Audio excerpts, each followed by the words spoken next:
Rand Skills Development Project in Klerksdorp in the northwest. The project is expected to benefit over 400 unemployed youth in cosmetology, business administration, bricklaying, plumbing, as well as welding. And for more on that story, we are joined by our reporter on the scene, Selo Tatai. Selo, a very good afternoon to you. It sounds like a great initiative. Give us all the details.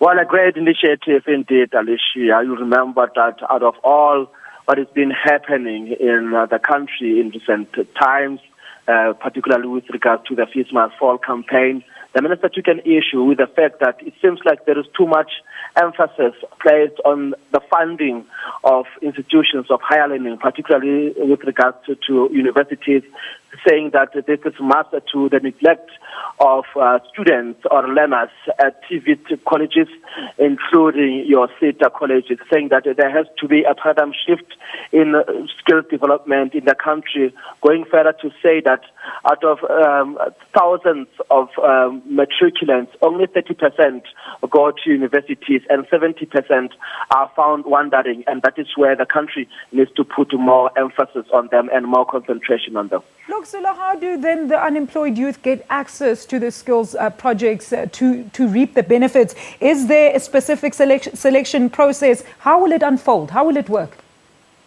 Well, it's a multifaceted approach or a project, if you like, because the focus, as I explained earlier on, is based on students who did not get what is called a bachelor's access to the institutions of higher learning. We are talking about students who, some of them, did not pass their matric with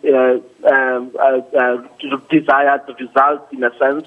And that is where the focus will be placed, and it will be rolled out throughout the province.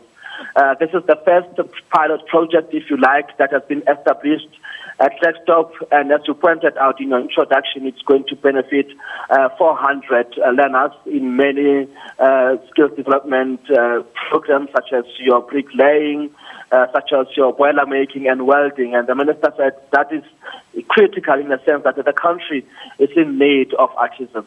All right, and last but not least, Silo, when is it going to be operational? Do we know yet?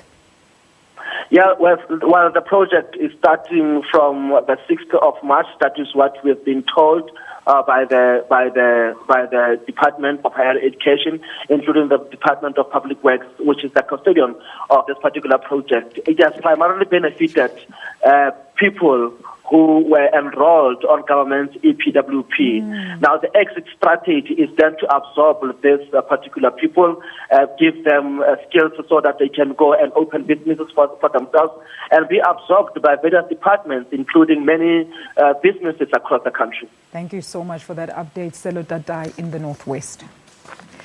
She did not know how to read and write until she was